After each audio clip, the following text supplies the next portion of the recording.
लोकसभा का रिजल्ट आ चुका है और ऐसे में अब विधानसभा चुनाव को लेकर के राजनीतिक सरगर्मियां जो है महाराष्ट्र में वो तेज हो गई हैं।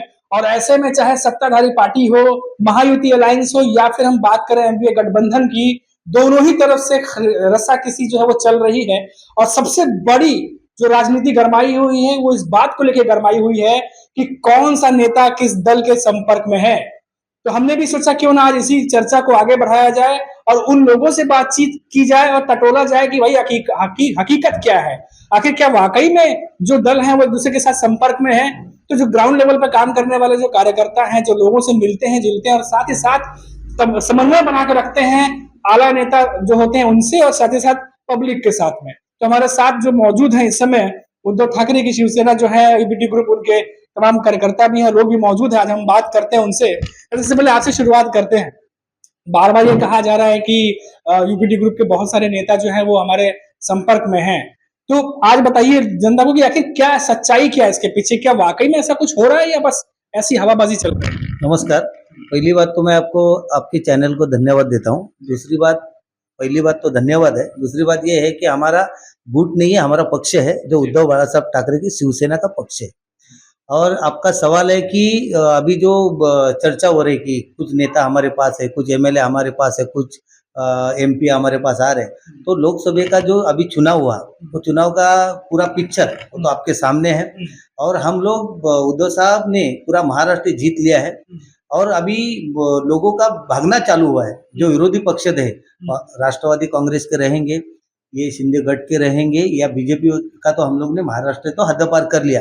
28 से डायरेक्ट 9 पे लाया है। वो तो कहानी घर घर की जैसी करनी वैसी भरनी हो गई।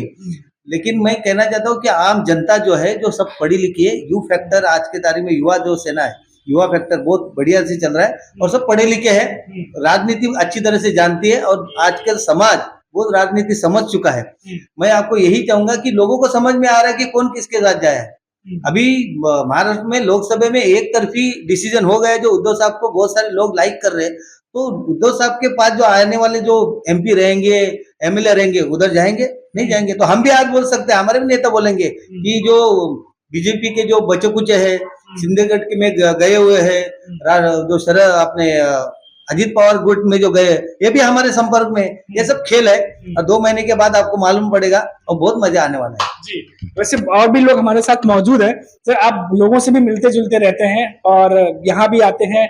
क्या कुछ आपके पास है बताने के लिए लोगों को, क्योंकि हमने देखा कि लोकसभा का जब रिजल्ट आया उसके बाद से उम्मीद नहीं की थी मायावती में कि ऐसा कुछ रिजल्ट आ जाएगा और इस तरीके से जो है सीटें हाथ से निकल जाएंगी।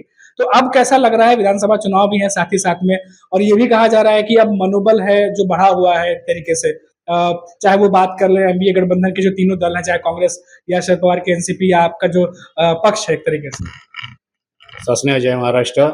मैं शाखा प्रमुख नरेंद्र उपरकर।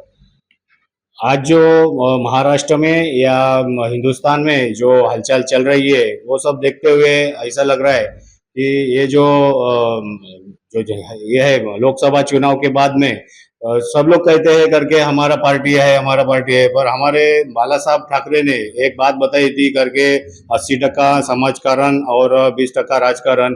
और उन्होंने ये भी कहा था किया था करके बीजेपी को महाराष्ट्र में उन्होंने स्थान दिया था। उन्होंने हाथ पकड़ के लाए थे। उन्होंने जब भी उन्होंने ये बोला था एक भाषण में, मेरे को याद आ रहा है करके, उन्होंने ऐसा बोला था करके शिवसेना के साथ में हो तो आपका साथ में नहीं रहेंगे तो आपका 10 भी खासदार नहीं आएगा। और उसका जो है आज दिख रहा है करके, उनके आज 10 भी खासदार नहीं आ रहे। और हमारे उद्धव बाला साहब ठाकरे के साथ में उन्होंने हमारे पक्ष चुराया, चिन्ह चुराया और उसके बाद में हमारे सब नेता लोग लेके गए। फिर भी आज हम लोग वही के जो दिखाया करके, उद्धव बाला साहब ठाकरे के पीछे लोगों का बहुमत है और वो रहेगा। जी सर, आप बताइए, आप उत्तर भारतीय भी हैं और यहाँ बहुत सारे हमने देखा कि चुनाव में इस बार जो है उत्तर भारतीय या फिर बात कर ले गुजराती या फिर मुस्लिम वोटर्स बहुत ज्यादा ये सब देखने को मिला। लेकिन जिस तरीके से रिजल्ट आया, आपको क्या लगता है जमीन लेवल पर कि क्या कुछ पब्लिक के दिमाग में चल रहा था? क्या ये नेता भाप नहीं पाए? नहीं, नेता तो भाप है। उससे पहले मैं ये बताना चाहता हूँ, जय महाराष्ट्र। होता क्या है कि जब नेता लोग जो होते हैं, विरोधी पक्ष जो नेता होते हैं, वो अपनी अपनी मानसिकता थोपना चालू करते हैं पब्लिक के ऊपर, लेकिन हर बार पब्लिक पागल तो नहीं बन सकती है। होता क्या है कि आपने हिंदू मुस्लिम किया, आपने विकास के मुद्दे नहीं किए, राम मंदिर के ऊपर आपने मुद्दे उठाए। देखिए, भगवान सबके हैं, हम भी राम के हैं, जो हिंदू है वो राम को मानता है। मैं ऐसे कई उदाहरण दे सकता हूँ। जो मुस्लिम अपने घर में गणपति और रामायण और के पाठ करते हैं, लेकिन इससे क्या हो रहा है कि लोगों के अंदर जो आपकी प्रतिमा बनाना चाह रहे थे वो तो खत्म हो गई। लेकिन हमारे जो माननीय श्री उद्धव साहब बाला साहब ठाकरे हैं, इन्होंने उस समय विकास की राजनीति की, लोगों के मुद्दे उठाए, किसानों के मुद्दे उठाए, और जो कुछ एजुकेशन सेक्टर होता है, जो शैक्षणिक सेक्टर है, उसको भी उन्होंने उठाए।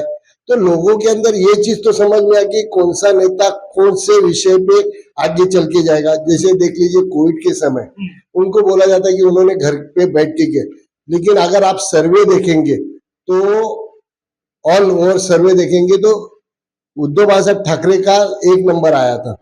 माने वो अच्छे मुख्यमंत्री करके उनको 1 नंबर कहा गया था कि कोविड समय में उन्होंने अच्छे काम किए, लोगों के लिए अच्छे काम किए। उस समय यहाँ की जो सिचुएशन थी महाराष्ट्र की, लोग अपने अपने गांव जा रहे थे, उन्होंने अपनी तरफ से जितना ना हो सकेगा एनजीओ समाज सेवी संस्थाओं को साथ में लेके और लोगों को घर तक पहुंचाने की सुविधा करें। बिना सरकार के या बिना किसी नेता के कभी कुछ होता नहीं है।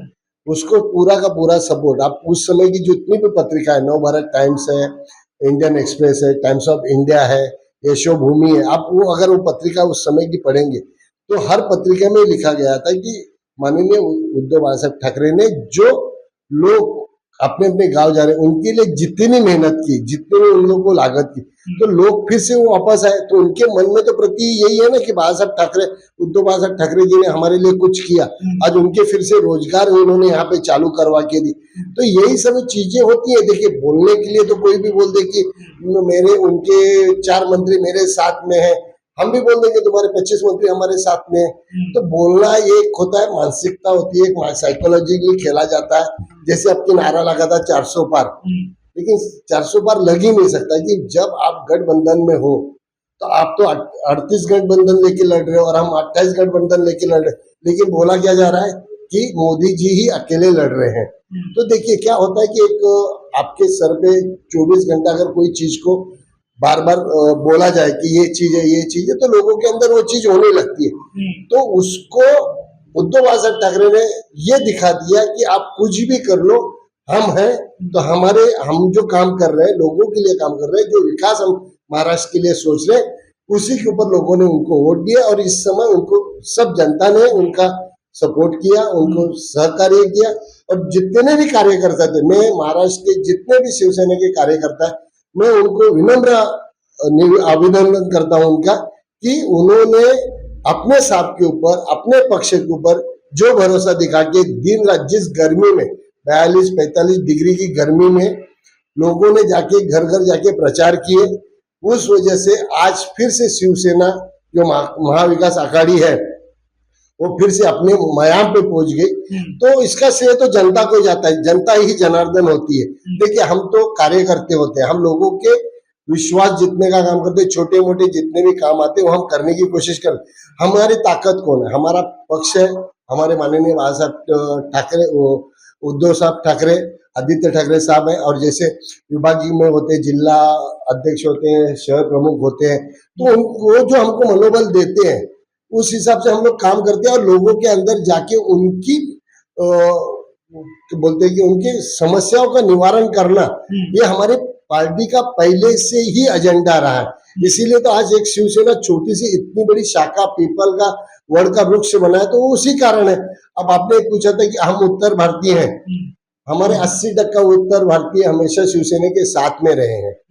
कुछ लोग हैं जो उत्तर भारतीय गिने चुने हो जाते हैं, जिनको आजकल अंधभक्त बोला जाता है, व्हाट्सएप यूनिवर्सिटी चालू हो जाती है, यूट्यूबर बहुत सारे हो गए, तो अपने अपने तरीके से कहानियां बताते हैं, उनको सुन के वो अलग अलग ढंग से अपनी सोच होती है।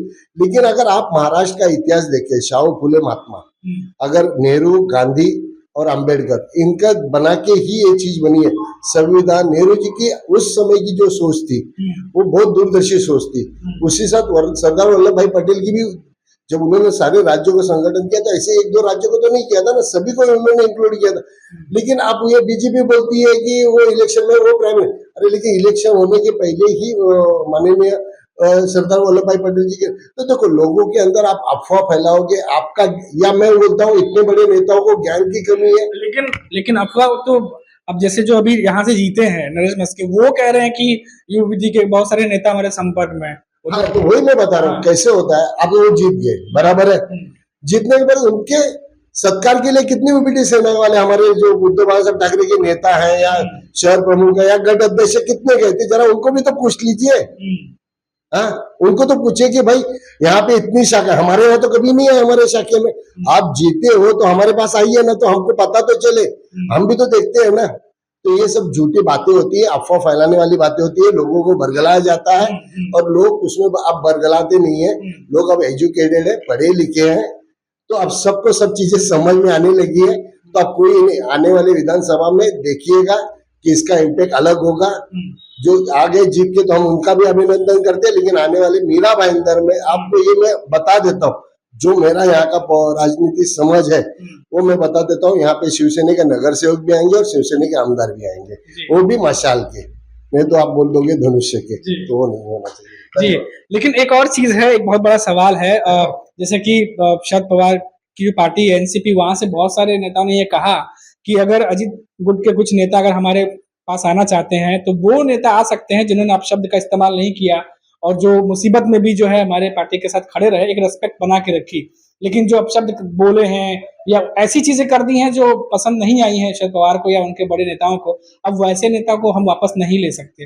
क्या ऐसा ही कुछ इस बार यूपीडी ग्रुप में भी होगा कि कुछ लोग वापस जो आना चाहते हैं, कोई भी अपने से आंसर देना चाहिए, वापस आना चाहते हैं तो क्या उनके लिए भी कोई गाइडलाइन होगी या फिर अब तो वापस आना है तो अब नहीं आ सकते, ऐसा कुछ है? नहीं, अभी पहली बार तो हमारे जो नेता है और पूरे महाराष्ट्र में उनको सर पे बिठाया है वो हमारे उद्धव साहब है, और जिन्होंने उद्धव साहब को तकलीफ दी और जो सही जरूरत थी वो जरूरतमंद के टाइम में जिन्होंने धोखा दिया, उनको अभी वो पार्टी में स्थान नहीं है, ऐसे हमारे वरिष्ठ बोल रहे। हम तो छोटे छोटे शिवसैनिक है, छोटे छोटे पदाधिकारी है, और ये शिवसेना का अभी तक आया हुआ एजेंडा यही है। और एक बोलते हैं कि जो भी पत्थर पे रेग आती है वो मातोश्री से आती है, और अभी तक हम जो यहाँ है मातोश्री की देन है, जो भी मातोश्री से आदेश आएगा उसका हम पालन करते हैं। चलिए, बहुत ज़्यादा समय नहीं लेंगे।